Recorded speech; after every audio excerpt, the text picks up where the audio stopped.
Finally ನಮ್ಮ ಎಲ್ಲ line metro start ಆಗ್ತಾ ಇದೆ RV ರೋಡಿಂದ ವಂಸಂದ್ರದವರೆಗೂ. ಇದೇ ಭಾನುವಾರ ಆಗಸ್ಟ್ 10ನೇ ತಾರೀಕು PM ನರೇಂದ್ರ ಮೋದಿ ಅವರು ಬರ್ತಿದ್ದಾರೆ ಇನಾಗ್ರೇಷನ್ ಮಾಡೋದಕ್ಕೆ ಅಂತೇಳಿ. ಎಲ್ಲಿ ಅಂತ ಕೇಳಿದ್ರೆ ವಂಸಂದ್ರದಲ್ಲಿ. ಇಲ್ಲೆಲ್ಲ ಲೈಟಿಂಗ್ಸ್ ಕಾಣಿಸ್ತಾ ಇದೆ ನೋಡಿ, ಇದೆಲ್ಲ ವಂಸಂದ್ರ ಮೆಟ್ರೋ ಸ್ಟೇಷನ್ನು. ಯಾವ ಥರ ಇನಾಗ್ರೇಷನ್ ಮಾಡೋಕ್ಕೆ ಡೆಕೋರೇಷನ್ ಮಾಡಿದ್ದಾರೆ ಅಂತೇಳಿ ಗೊತ್ತಾಗ್ತಾ ಇದೆ. ಸೊ ಟೋಟಲ್ಲಾಗಿ RV ರೋಡಿಂದ ವಂಸಂದ್ರದವರೆಗೂ 16 ಸ್ಟಾಪ್ ಬರುತ್ತೆ. ಒಂದೊಂದು ಕಡೆ ಫಸ್ಟ್ ಬಂದಿದ್ದ ಅಪ್ಡೇಟ್ ಪ್ರಕಾರ ಒಂದೊಂದು ಕಡೆ ಸ್ಟಾಪ್ ಕೊಡಲ್ಲ ಅಂತ ಹೇಳಿದರು. ಬಟ್ ಇವಾಗ ಎಲ್ಲ ಕಡೆನೂ ಕೊಡ್ತೀವಿ ಅಂತ ಮತ್ತೆ ಇವತ್ತು ಅಪ್ಡೇಟ್ ಮಾಡಿದ್ದಾರೆ.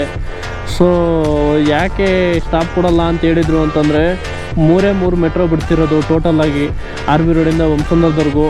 ಸೊ ಹಾಗಾಗಿ ಅಪ್ರಾಕ್ಸಿಮೇಟಾಗಿ 25 ನಿಮಿಷಕ್ಕೊಂದು ಬರುತ್ತೆ. ಸೊ ಲೇಟ್ ಆಗುತ್ತೆ ಅಂತ ಹೇಳ್ಬಿಟ್ಟು ಕೊಡಲ್ಲ ಒಂದೊಂದು ಕಡೆ ಸ್ಟಾಪ್ ಅಂತ ಹೇಳಿದರು. ಬಟ್ ಇವಾಗ ಮತ್ತೆ ಇವತ್ತು ಅಪ್ಡೇಟ್ ಬಂದಿರೋ ಪ್ರಕಾರ ಎಲ್ಲ ಕಡೆನೂ ಸ್ಟಾಪ್ ಇದೆ ಅಂತ ಹೇಳಿದ್ದಾರೆ.